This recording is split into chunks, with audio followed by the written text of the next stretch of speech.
A video brought to you by popular demand. Ladies and gentlemen, we have another battery drain test on the line. Turns out the M1 13-inch MacBook Pro is talking that smack. So you already know the M1 MacBook Air isn't taking anybody's crap. The entire internet is going ballistic over how Apple is revolutionizing the entire computer industry with the introduction of the M1 chip. The M1 chip not only boasts tremendous performance improvements, but also touts a much longer battery life as compared to its Intel counterparts. We won't waste much time because you know why you came here. You want to know how real-world usage will drain the battery and, of course, to see which MacBook reigns supreme.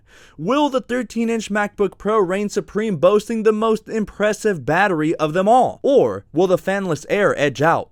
Just for kicks and giggles, I threw in a prior Intel MacBook Air just to see how that compares straight up against the M1 MacBook Air and new M1 13-inch MacBook Pro. Before we roll this intro, make sure to exit full screen or scroll down and give me an early thumbs up, as these videos take a ton of time for preparation, filming, and editing. Also, which one do you have your money on? The Intel Air, the M1 Air, or the M1 13-inch Pro? Go ahead and drop that comment below and let's roll this intro.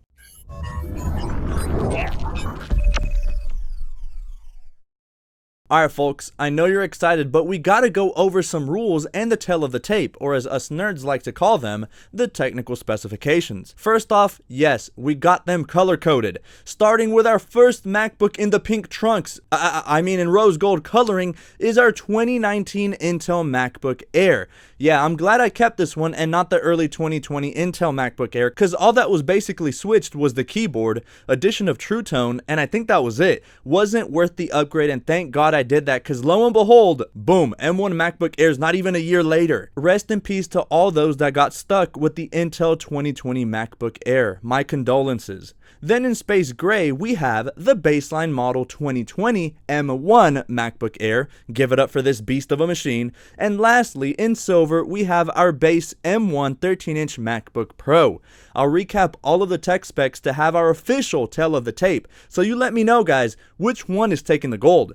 You see, it's quite interesting because externally, everything pretty much matches up. PPI is pretty much the same, screen resolutions are very similar, and screen size is exactly the same on all three. So really, the biggest factor that's going to set these machines apart are the internals. So alright, enough with the introductions, let's begin. So for our first test, we're going to hit up our good old benchmarks. The reasoning for this is simple. Each test requires a fairly decent amount of power, but most importantly, most of these benchmarks mix in a healthy dose from a variety of tasks, sometimes drawing huge power from the CPU and others the GPU. For each MacBook, Tru-Tone was disabled, auto brightness was disabled, they're all hooked up to the same Wi-Fi network, and I got Siri to raise the brightness to a fairly bright 85%. I know 85% is brighter than most people use, but I wanted to see just how efficient these new chips are. If you run your MacBook with less brightness, then hey, that just means you can expect to squeeze a lot more battery life out of your MacBook. So, after running Geekbench 5, Cinebench, and Heaven, we see all of our MacBooks were caught off guard and weren't expecting to go ham all that fast. The Intel MacBook Air surprisingly beat the M1 MacBook Air, with the Intel coming in at 91%. The M1 Air not far behind with a cool 89%, and the 13-inch Pro is showing some impressive cardio right off the bat, coming in at a nice and healthy 93%. Will the Intel MacBook Air blow this lead like every other Atlanta sports team? Or will the M1 MacBook Air pull a Nate Robinson and get demolished by its evil cousin with an Intel chip instead? Stay tuned to find out. For test numero dos, since it was Throwback Thursday when I filmed the test, I decided to bring the nostalgia of my endless nights at university studying on my Mac every single night. So I mimicked writing a paper, whether you use Notes, Microsoft Word, or something else, plus a Wikipedia tab, cause you know, research and shit, while blasting some tunes on Apple Music at full volume. Your roommate might be trying to sleep, but hey man, listen, sometimes you gotta focus on yourself, kings and queens. So yeah, to recap, Apple Music radio blasting at 100%, writing a research paper on the Notes app while researching on Wikipedia for 1 hour, and at the end of it, we have the Intel Air at 69%. Those who predicted the M1 Air was going to swing back were correct. It edged out around and came in at 73%, while the 13-inch Pro really just chilling and came in with 79% juice left. So we're almost 2 hours in, but we gotta continue. We can't let these guys catch a break. These MacBooks know what they signed up for. It's a free-for-all. It's every MacBook for itself, but looks like all three are ready as we head into round number 3, the infamous Netflix test. Now look, let's not lie to each other. A lot of us spend a little too much time on Netflix or Hulu, Disney Plus, whatever. So this is the perfect real-world test as we go through a Naruto marathon. I didn't even know it was on Netflix until recently. Man, rewatching the tuning exam episodes took me way back. Definitely a big ol' feels trip. The nostalgia, I swear. So I let these guys duke it out for 3 long hours, and so after about 7 or 8 episodes, and after hitting up Duncan to get me through the night, we arrive at the following figures. Yo, Intel MacBook Air, you good fam? Damn, round 3 was rough on all of these, but especially the Intel Air as it drops to 27%. The M1 Air in comparison, showing a lot more promise as it drops to 39%, and the mighty 13-inch Pro, not letting up one bit, never skipping leg day as it comes in at a pretty impressive 49%, near half capacity.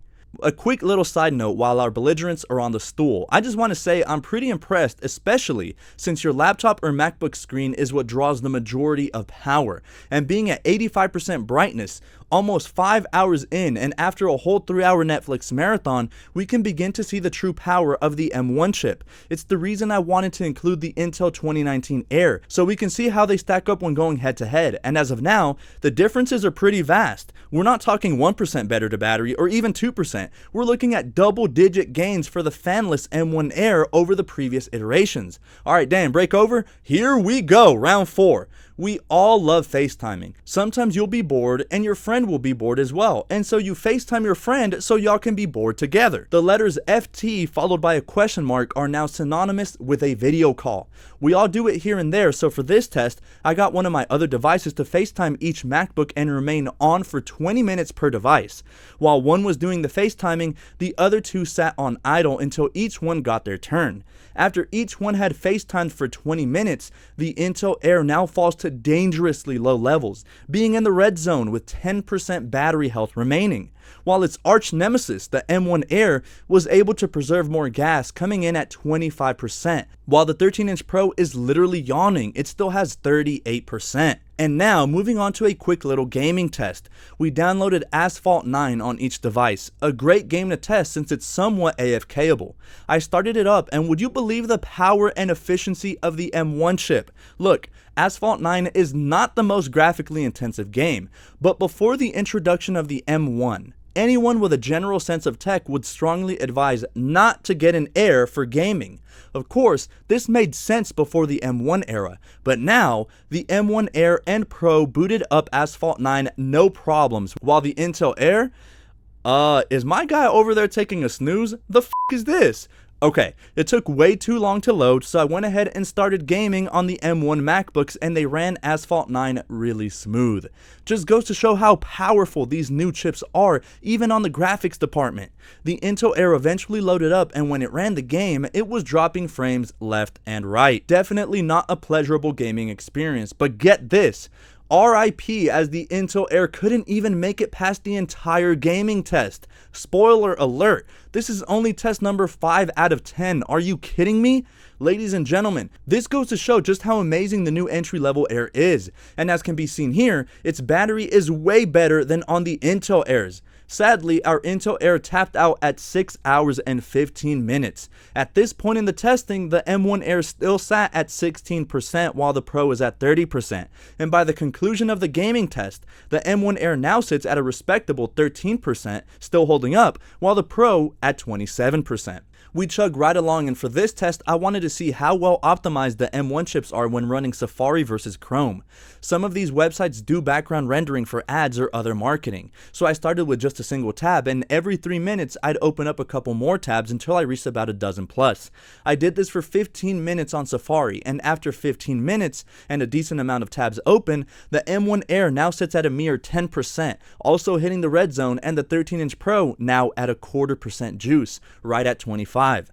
We do the exact same test, only this time replacing our browsers, using Chrome this time, an app that has its own M1 optimized version, but nonetheless is still notorious for draining battery quicker than Apple's own browser, Safari. So we replicated the same test starting with 1, then 3, and so forth, and after 15 minutes, the Air is now starting to gasp for breath, almost throwing in the towel as it now sits at 7%, while the 13-inch Pro, no surprise to anyone, is at a healthier 22%. Now for my video creators, I loaded up Final Cut Pro X, and let me tell you guys, running Final Cut on these M1 machines is god tier. It's buttery smooth, even on the fanless MacBook Air for 4K 60 FPS editing.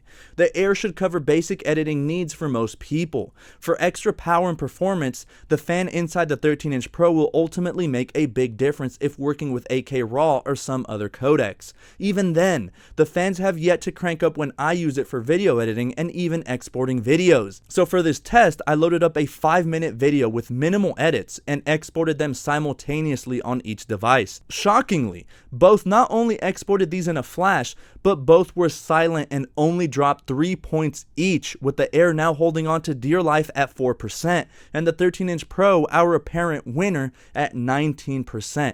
That is unless the M1 Air can successfully pull off a Hail Mary. Had that test been performed on the Intel MacBook Air, man, rest in peace. Exporting any video on an Intel Air is tough. The fans crank up, poor thing just can't handle it all too well, but the M1 chips, changing the game. Alright, test 9 is a simple standby test, nothing too exciting here. Just pretend you left your MacBook Air on for a quick Starbucks run. I had planned to see both up and running when I arrived back from getting more coffee, but to my surprise, the M1 MacBook Air died at 7 hours and 20 minutes, lasting about 16% longer when performing the same tasks when directly comparing it to the Intel Air. When the MacBook Air died, the 13-inch Pro sat at 18%, and then once the test was finished 20 minutes on idle, it then just dropped 1 percentage point to 17%. So ladies and gentlemen, we have a clear and decisive winner. Apple's claims on the 13-inch MacBook Pro far surpassed my expectations. But we're not done yet. Just because it won doesn't mean it gets any special treatment. It must run until there's no more gas in the tank. For test number 10, and with a single combatant remaining, we head over to YouTube on Chrome and play my MacBook review playlist, a playlist you should probably check out. Click on the top right. At this point, it was late. I think it was 3 or 4 in the morning, but the dedication to witness the power of the M1 chip before my very eyes is what kept me awake. Finally, the M1 MacBook Pro 13-inch meets its fate at 8 hours and 47 minutes of continuous use. Give it up for our winner, ladies and gents. So what have we learned today? We learned a lot, actually. Let me first just say that Apple's claims for battery life are somewhat misleading. If you look at their website, they use verbiage such as up to 18 hours Apple TV app movie playback. Like, who measures battery life in this manner? Can somebody tell me, please?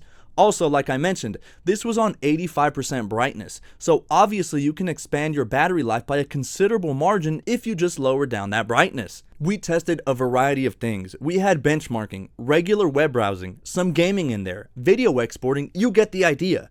We didn't give these guys much of a break, but when looking at percentages from my testing, the M1 based 13-inch MacBook Pro scored 40% higher battery life as compared to the Intel MacBook Air, and roughly 19% higher than the Air when going head to head, performing the exact same tasks. So it's clear to see that if you're doubtful of the M1's capabilities, don't. Buy either of these machines and I promise you, you'll be very happy. But to get the best battery life currently available on the MacBook line, you have to go with the 13-inch MacBook Pro.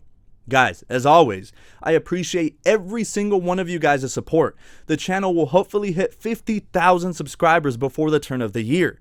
These tests take a ton of prep and plenty of time to actually test, film, script, and edit.